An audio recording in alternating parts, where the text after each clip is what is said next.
Hi, I'm Rachel Lancaster, and this is the Magnificent Midlife Podcast. This is where we celebrate women in midlife and beyond. We challenge the status quo and bash those negative stereotypes about being an older woman. We're not over the hill at 40, 50, 60. We're just getting started, and the world needs us now more than ever. I'll be talking all things midlife and sharing some fabulous stories of amazing women doing very cool stuff. Now's our time.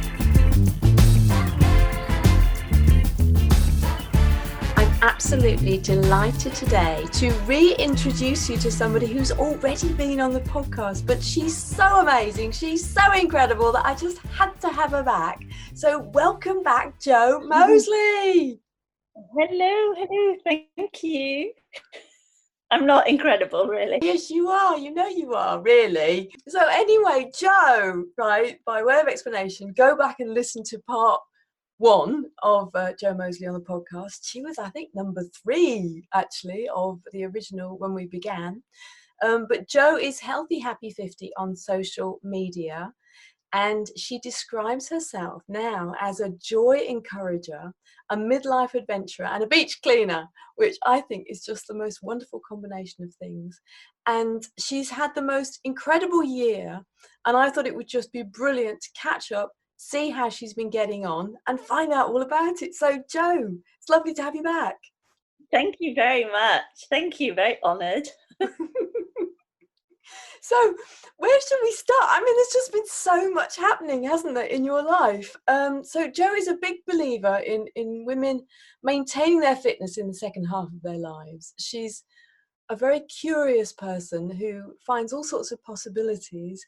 And perhaps rather than going into all the detail of our first chat, if you maybe just tell us a little bit about what your mini adventures mean to you and what your sport means to you, and all the activities that you do. When my sons were at home, because this is a whole new chapter, my youngest has gone to university, and as a single mum, I'm like rattling around in our little house. So for me, they've meant little escapes from the difficulties, the challenges, all the responsibilities. So for me, a couple of hours in the sea, a couple of hours in the hills, on my paddleboard, whatever, just a tiny little escapes where I can reconnect with myself. And that's really why I move. I don't consider myself a sporty person. I just consider myself somebody who likes to move for my physical, mental, and emotional well-being. And there are moments where I kind of reconnect to who I am, reconnect to my soul, reconnect to my purpose.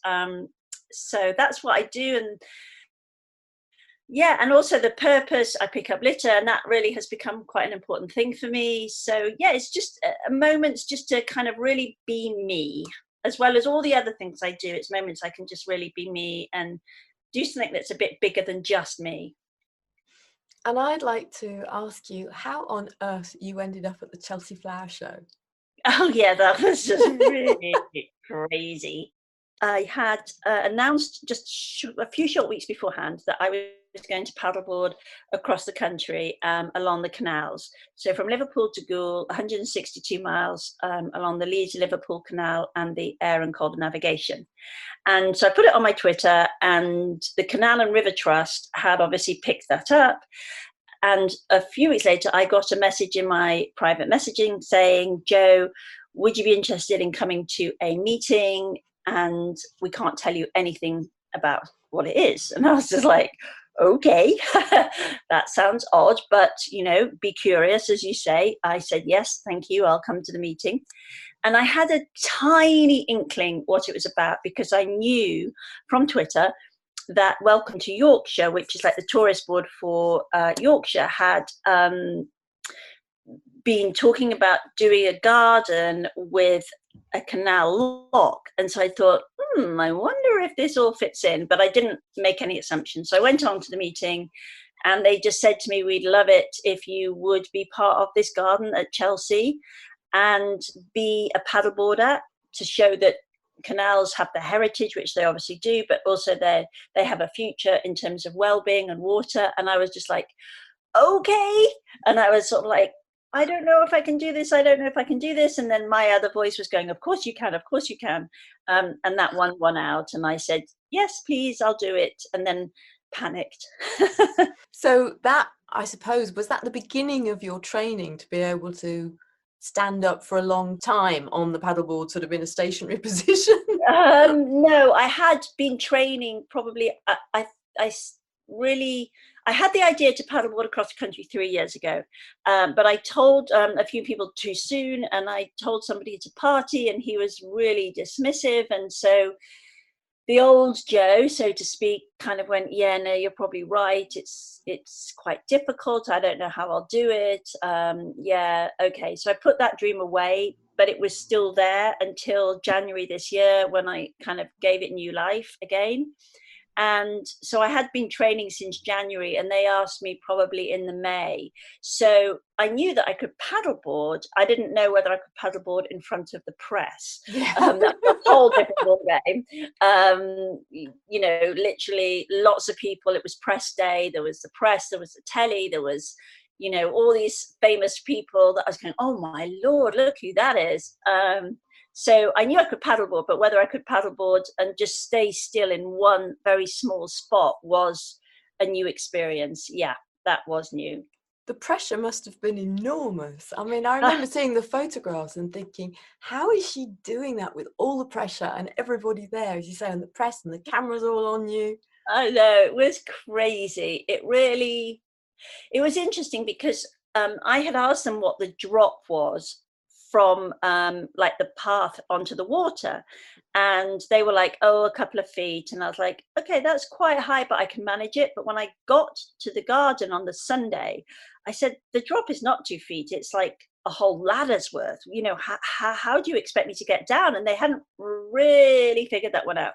So we practiced with a ladder, and we did it on the Monday, and the press were coming, I think, at 11, and at 5 to 11, with lots of people watching, the garden designer Mark got the ladder out to put it down so that I could climb down the ladder, be past my paddleboard, and then stand up on the water. And the ladder wouldn't work. The ladder wouldn't click into place. So there was a possibility that I would climb down the ladder and the ladder would basically slip and I would go literally falling flat on my face.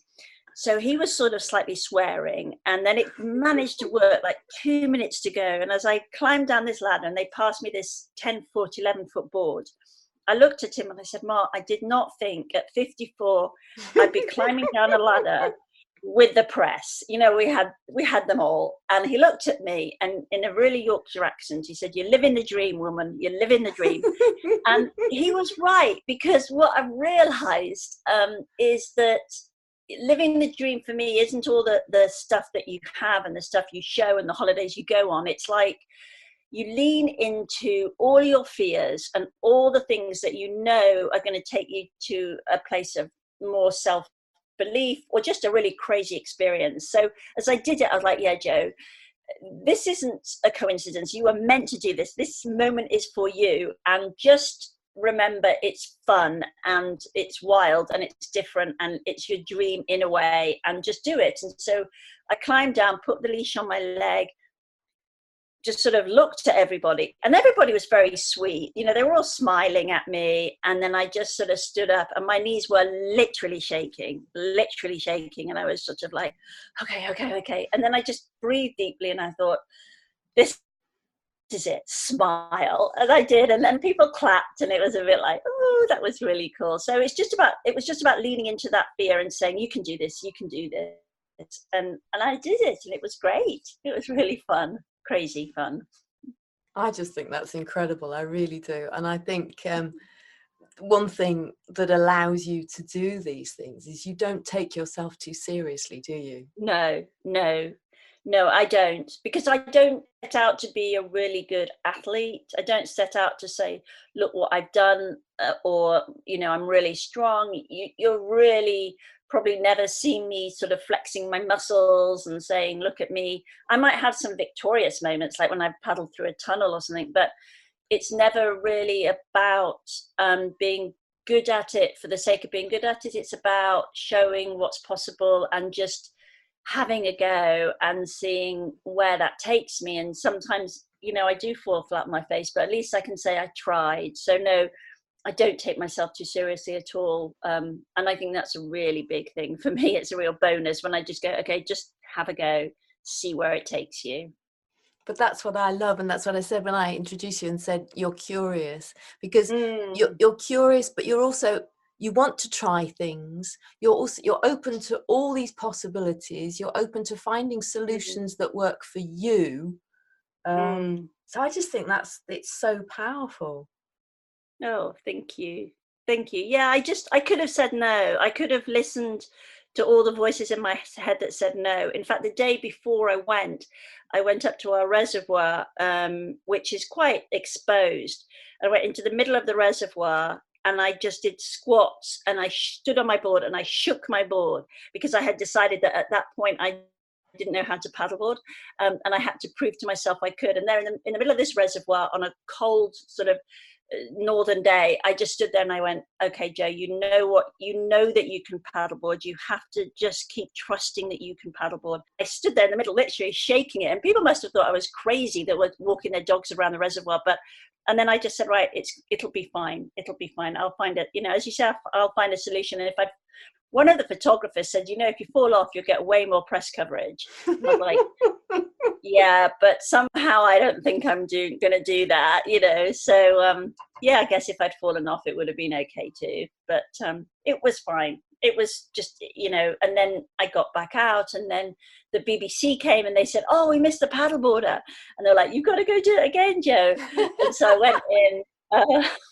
So I went down, and this time I was much more relaxed about it, and because the press and the judges had been, and there was Lorraine Kelly from the telly, and I waved to her and she waved back, and it was just like, this is crazy. So yeah, all good. I know. And then having done this at Chelsea, you then actually did your big challenge, didn't you? Your Paddleboard the North. So what was it that made you get over that fear and think, yeah, I'm going to do this, sod that silly man, I'm going to do it? I know, gosh. There were lots of different things. One of them was knowing that my youngest son would be going to university this month. So he started last Tuesday. And as a single mum, the prospect that I would be in the house on my own. And I had met somebody in the street. She wasn't like a majorly big friend, but just sort of schoolgate mum. And she didn't look very well. And obviously I wasn't going to mention that. But I just said, how are you? And she said, I'm bereft. My youngest has gone to university and I don't know what to do with myself. And I just was really struck by this because she genuinely looked bereft, and and she had a husband at home, and I thought, gosh, I don't want to put myself in that position. So I wanted something that was going to pull me to the future, and also be a springboard for things going forward. And I don't know what kind of springboard, but I just knew if I did something kind of different, it would act as a springboard. I could make it a springboard. So there was that. I wanted to do something that was to raise money for the Wave Project and 2 Minute Beach Clean. I wanted to pick up litter. I just wanted to do something that would draw me to the future. And in January, I had been back up at the reservoir, and I'd been going for a walk, and there'd been these amazing geese, and I'd videoed the geese, and I'd come back, and I'd gone on Twitter, and I'd learned that a poet that I really admire, Mary Oliver, had died. And her poem, what is it that you will do with your one wild and precious life? And it was that wild and precious life that stuck in my head. And literally a week later, I literally was with a friend at his house, and I said, you know what, I'm going to paddleboard coast to coast. And he was like, wait, what? I thought we were just having lunch here. And I was like, no. And he looked at me and was like, okay, Jo. He said, you're just going to do the Leeds-Liverpool Canal? I went, no, I'm going to go right to the coast. I'm going to do the river as well. And he looked at me and he said, really? And I was like, yeah. I said, I have no idea how I'm going to do it. I have no idea about the logistics. I have no idea whether I'm strong enough, but this is it. I'm going to do it. And, that one wild and precious life, that is, I believe, the only one we have. And you just got to do something. So it was a mixture of the world telling me to do it and something inside me telling me to do it, really. Wow. Wow, Mm, I love that idea of drawing me to the future. mm, I just think that's wonderful. And sometimes mm. we need to set an audacious challenge, don't we, to sort of just pull ourselves out of whatever we're in. Yeah, exactly. I read a really, really good book called Playing Big by Tara Sophia Moore, and she does an exercise where you meet a woman, you in 30 years. And I think she must be in her 30s. So they're sort of like, oh, you know, a woman in her 50s or 60s or whatever. And I'm thinking, I'm that age now. So, and I just looked at when I kind of envisaged the woman that I would like to be in my 80s and looked back, I thought, what would she say? What would she do? And have tried to kind of direct my life in that way. You know, who do I want to be? And I envisaged this woman living on the coast, you know, in jeans and a blue jumper, and she'd just come off the beach, you know, collecting litter, and she'd got her bodyboards and her paddleboards, and life was simple, and she just did things that were brave. And I just thought, maybe this is me working towards that woman. So yeah, simple, but brave, hopefully. So how did you train for this big audacious challenge? I did lots of things. I made a very conscious decision that I wanted to kind of be kind to myself to do it, so that I wouldn't, you know, you see all these challenges and people talk about, oh, it's no pain, no gain, and you've got to bust yourself. And I just knew that at 54, you just couldn't do that. You had to build in loads of recovery and just be kind to myself. So I did kettlebells, yoga, obviously paddleboarding. I go to spin. I can't run because I've still got plantar fasciitis, which is just grim. It's Oh like a dear. inflammation in the foot. Oh. And my frozen shoulder was still unfreezing in February, March, but I somehow believed that it would unfreeze because I've had another, you know, both my shoulders have been frozen. So I knew this was unfreezing. So I just worked around that and went to bed early, ate really lots of nice food, did lots of visualization, you know, what it would be like finishing it, what it would be like going to the locks, what it'd be like when I was tired, how would I talk to myself? Lots of self-talk, literally, you know, out on my bike, I'd be riding and going, hi, this is Jo Moseley, and I have this complete, you know, loads of all that stuff. I listened to podcasts and read Really? books, and I just used, there's some women called the Yorkshire Rows who were the oldest women to row across the Atlantic, and they are amazing. And I've met them, I've heard them speak, I've met them in my town when they were having lunch, and they said on a podcast that their superpower was believing in themselves. And I just thought, okay, that is not your strength. You don't naturally believe in yourself, Jo, but on this occasion you're going to do that, and you're going to just take it as read that you will complete this, and you're just going to speak as though you're going to complete it, and you're going to talk about completing it. And so I just did loads of that. So I would literally be on my bike going, hi, this is Jo Moseley, and I have just paddleboarded from Liverpool to Goole, and I'm 54. And people would be looking at me going, oh, she's talking to herself again. Or, you know, I just would do that. Or when I was on the canal and people would say, what are you doing? I'd say, oh, I'm training, because in the summer I'm going to paddleboard from Liverpool to Goole. And I wouldn't go, and when they say really, I'd go, yes, you know, really. You know, I just try and just speak it into existence almost, so that it didn't become a question of doing it. It just became an idea of when I would do it and how I would do it. So that's how I trained. And I read lots of books. I mean, I read lots of maps about it, some of the history of the canal, and then I just told everybody, and then I couldn't back out. I think that's fantastic. And that whole visualization, it's so interesting that was such a big part of what you did to make sure that your head was in the right place.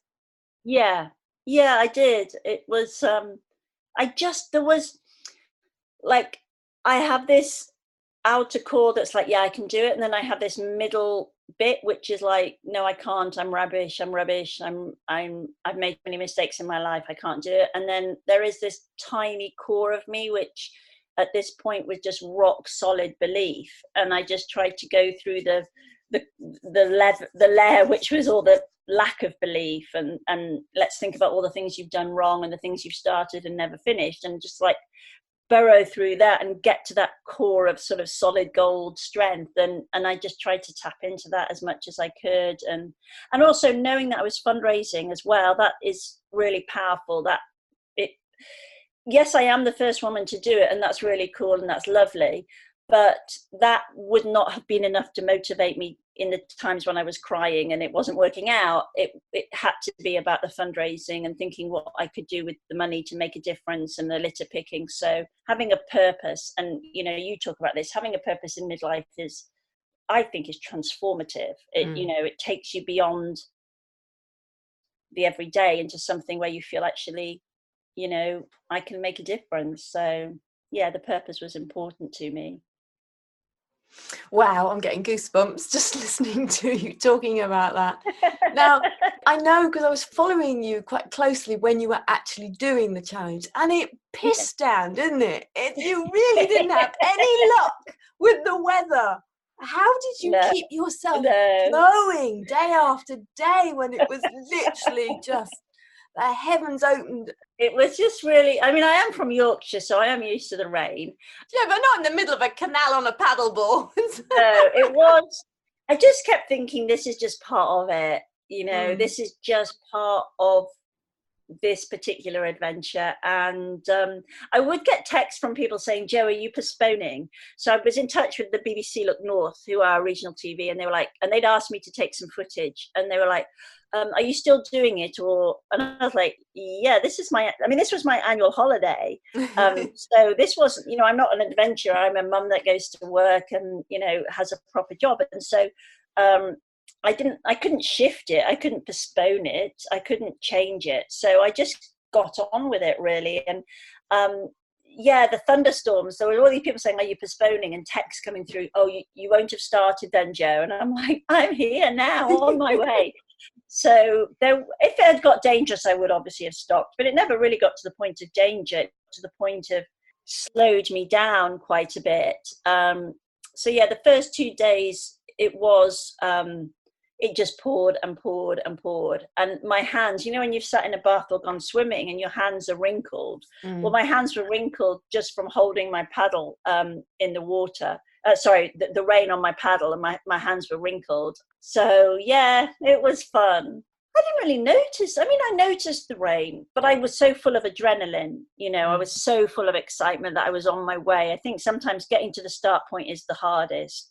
And once you're on your way, it's like, this is just almost, you're just playing out what you've prepared for. So I just was like, I am on my way. And you'll know what this is like. All I had to do for the next 11 days was pick up litter, paddle, sleep, eat, and, put stuff on social media. That's all I had to worry about.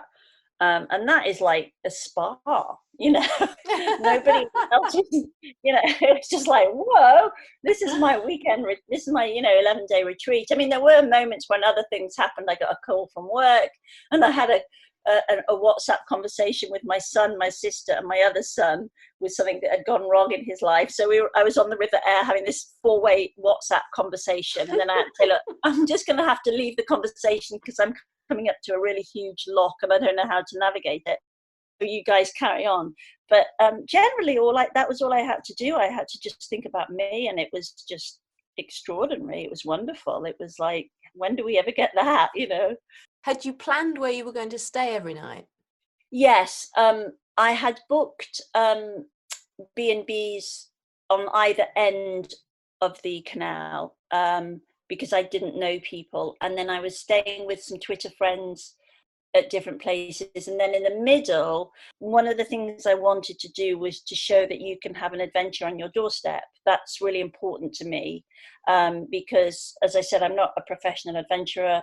I don't have huge resources, and nor the people that I am trying to encourage to have adventures. We've all got busy lives and other commitments, and so I stayed at home for 4 nights, which was really nice. So I had my sons were away doing their own thing, and I deliberately chose to do it when they wouldn't be around so that they didn't feel obligated to support me.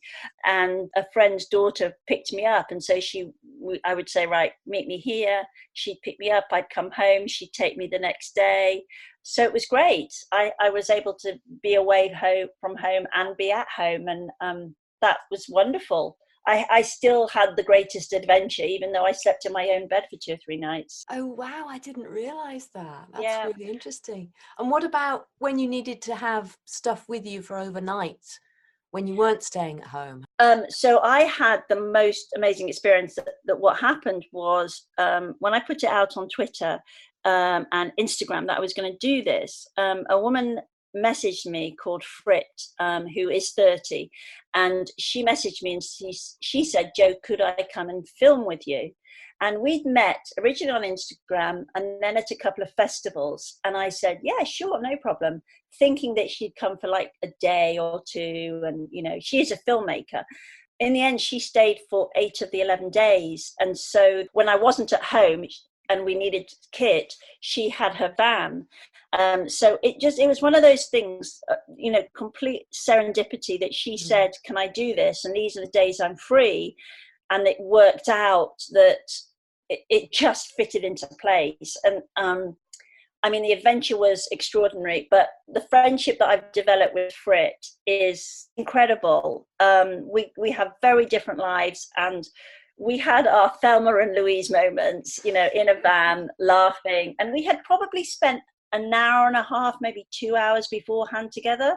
And then we spent 11 days with me often crying if I was tired or just emotional about the plastic, or a bit, you know, stressed. And we got on, you know, we just got on. And it, you know, that intergenerational friendship has brought so much to my life. And she is so ready for the menopause. She knows everything about the menopause now. And I know what it's like to be a millennial. Because she said at the end, she said, Jo, we're just going to have a code. And I said, oh my God, what's this? And she said, when you change subject, you're going to have to say ding dong. You're going to have to warn me that the conversation is now changing and we are going off at a tangent, or we're just completely, because I can't keep up with your brain. And I'm like, okay. So we'd be driving along in the van and we'd be talking and stuff. And I go, okay, ding dong. And she's like, oh, thank goodness for that. And then I'd talk about stuff and she said, oh, I journaled that. And I'd be like, oh yeah, you journaled it. She said, well, what would a midlife person do? And they'd say, they just have a cup of tea and go, okay, let's change direction here. You don't have to journal. I know journaling's very good, but, you know, I said, sometimes we just get on with it rather than have to, you know, analyze everything. And so I learned a lot about her life. She learned a lot about mine. And we're just the best. We're just such good friends. We're just incredible friends. So that's how sorry, ding dong. That's how I figured out where my kit would be. So yeah, ding dong. That's where my kit was. My kit was in Frit's van. And it was funny because we stayed at some friends that I'd met on Twitter, who literally had said, come and stay with us. And so I'd Skyped, because it was a chap and he was very clear that he and his wife were hosting us, and she seemed really nice. And I'd followed him for a while and I didn't think he was dodgy or anything. And my sons were like, Mum. And I was like, it's okay, it's cool. And as we arrived, we did this little footage that we never have actually told David and Sam. And we were like, what if they kill us? And so we said, right, we're just recording this because we've never met these people, but if we die, this is where we're going, you know. And just those funny moments that I said to Frit, we have the film because we're making a film about it. We have a film about the adventure, but that there's this other whole adventure behind us, which is our friendship, which just was really special. And I think it's special to her. She says it is anyway. I believe her. So are you together, or is she going to make a film about these cross-generational relationships? Because that, I think, is such a strong theme and is so powerful. And the more we can do that, the more, you know, we can help younger women not be so fearful about getting older, not be so fearful about menopause, understand where we're coming from, and back the other way, we can learn from them as you clearly did. Yeah, I think whether we make a film about it or not, when we release the film, and it's very much in her hands because it's all, you know, her editing, and you know, she knew that I couldn't pay her to do the film. I paid her in peanut butter sandwiches. But yeah, and I send her, she loves this Yorkshire peanut butter, so you know, I paid for all her food and her fuel, but I couldn't pay her for her time. I think we're going to start writing more about that when the film is released, and maybe we'll do a little bit of you know, a tiny minute or so trailer to talk about that friendship, because it is, you see so much in the news, ding dong, sorry, change the subject, but you do see so much in the news about the generations being pitted against each other. Yeah. You see older women, you know, criticizing younger women for being snowflakes and competing with younger women. Yeah, competing with them, and actually, I just think we need to stop that, and learn from each other. And I learned so much from younger women on social media. And so, yeah, I think Frit and I will talk about that, and we will write about it. Well, I certainly will, as part of it when we release the film, and because it has been really special for me, just having someone whose life is so different be part of mine. And yeah, I would never have had that friendship otherwise. I don't mix, other than at the gym, I don't mix with 30-year-old women that much, really. So yeah, that's a special part of it. Well, I think that's wonderful. And also, I mean, I'm always saying on this podcast, people get bored of hearing me say it, but you know, I've met so many people on social media, including your good self. Yeah. And you and I, we've still never met in real life, have we? No, but the thing is, when you meet someone that you've met on social media, you know, it's just like this massive hug. It's like, hey, you know, I've met you, I've known who you are and what you believe in. And I went and stayed with someone a couple of weeks ago, and sort of knocked on the door, and her husband opened it, and I went, oh, hi, you know, I'm Jo, and I'm here to stay. and she was like, hi, come in. And, you know, we just sort of sat there, and we could have spoken for ages. We chatted for hours. So I think it is really special. Really, it is special. And, you know, social media gets a lot of flack, and yeah, there is some horrors out there, but there's also lots of great friendships that you can make, and so much to learn as well. And also what I love is that you put it out there into the universe, and the universe showed up for you, didn't it? Things came together because you'd made that decision. I mean, I read about this all the time, and I was like, oh, really? You know, is that really going to happen? But it appears to have been that case with you, that you put it out there, and then you had all this help coming to you. You had people offering you places to stay and things to do, and then sort of, you know, the dominoes started moving, and there was this happening, then that happening, then something else, and it's just incredible. I think it is, and you kind of, I think you have to go with it, and you don't put it out there in the hope that these things will specifically show up in a certain way, but when they do, you say, okay, this is something showing up, and I'm going to ride with it, and I don't know where it's going to take me, and sometimes it works and sometimes it doesn't. But yeah, I think I'm the most fearful, you know, I spent most of my life being afraid of life, to be honest, from, you know, probably my late 20s to my late 40s, just being really fearful of life and the mistakes I've made, and not wanting to do something in case I make a mistake, and then inaction causes, you know, problems in itself. And so I'm just trying to put stuff out there and see what comes back, and some of it's great and some of it's a bit like, what? But if you don't, then you don't know. And it sounds a cliche, but life is really precious, and I'm sure you are of the same age, that you have had friends who are no longer with us, who didn't make it to fit. You know, I had a time when 5 friends in 6 months died, and they were all from different areas of my life, so it wasn't like a whole kind of gang died, but different friends, 5, and only one of them had reached 50. Wow. And it really focuses the mind on what's important and how precious life is and how short life is. And so every time I do something and I think, well, it might not work out, or am I going to fall flat on my face, or I just think, yeah, but at least I try. At least I have the chance to try. At least, you know, it's not even about at least I tried. It's at least I am here to try. At least I get the chance to do this. And, you know, there are friends who are way more creative and way more talented that aren't with us anymore. And, you know, maybe in a small way, I'm trying to recognize their life by doing something. You put stuff out there and you see what comes back. And some is great and some isn't. And it's like you throw mud at the wall and some sticks and some doesn't. But, you know, as long as I can keep doing this, then I'll just keep doing it, really, and see where it takes me. And you've been all over the press. I know you've been in the Telegraph, you've been in various women's magazines, haven't you? You know, the women's magazines, I have to tell you this, you may not know this, but they have their content planned, you know, years in advance. And Yeah. I think it was it Good Housekeeping, or one of the big ones? It was like suddenly you were in a double page spread. They already had spoken to me, so no, don't think it is because I'm that amazing, because it's not. They had actually spoken to me, so and I am a member of the WI. Yeah, I just am really lucky. I do wonder if people are getting bored of my story. Nope.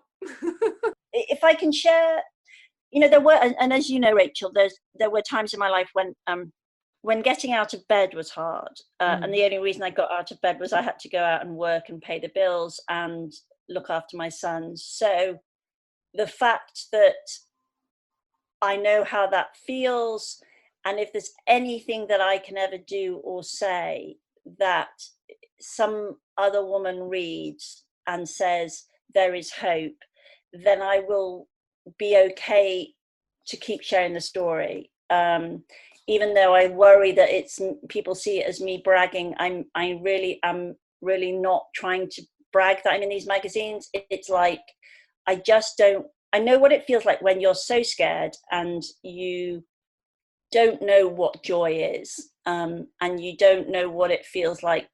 You can't remember what it feels like to smile. I have those, I know that really clearly.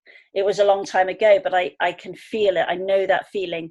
And if there's somebody that picks up a magazine and a newspaper and says, I feel that way and I can find a way through it because they happen to read something about my story, then, you know, I'll keep saying that in the hope that it might encourage someone to take steps to change her life, if that makes sense. It's, you know, that feeling that you are of nothing of value in life is one that I know very well, and I'm very familiar with that. And so I don't want other people to keep feeling it should they feel it, if that makes sense.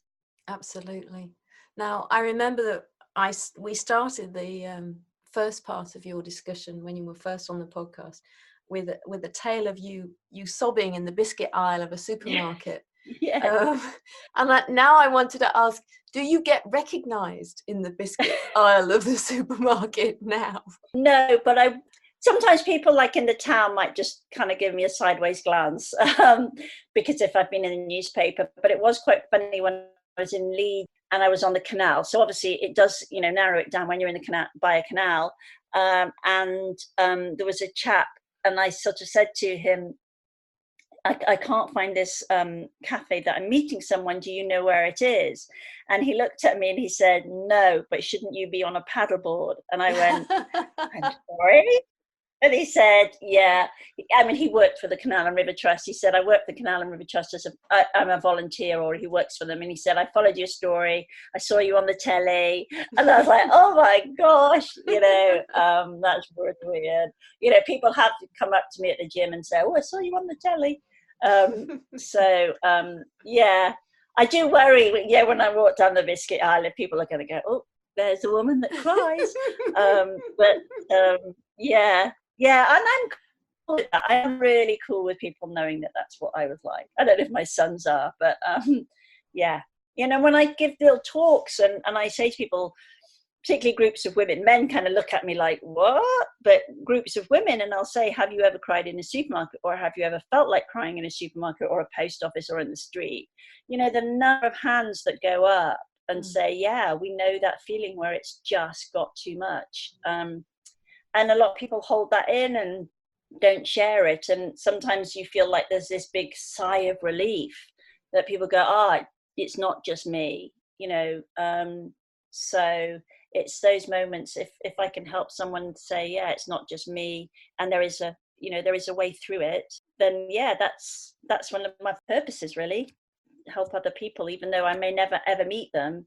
If I can think that maybe somebody just does something different in her life as a result of knowing that it's actually, that is a sign that her life needs something in it to change. Because we shouldn't all be, you know, crying in supermarkets. Something has to give, or we just have to start looking after ourselves. Thank you for listening to this episode of the Magnificent Midlife podcast. If you enjoyed it, please subscribe, share it, and maybe leave me a review on iTunes or wherever you're listening. You can find out more information about this episode in the show notes at magnificentmidlife.com. That's also where you'll find strategies, support, and resources to help make your midlife magnificent. There's a wellness program, courses, midlife mentoring to help make the most of your next chapter, and our online members club. Because life's just too short for plain biscuits. Help me change the world, one magnificent midlife woman at a time.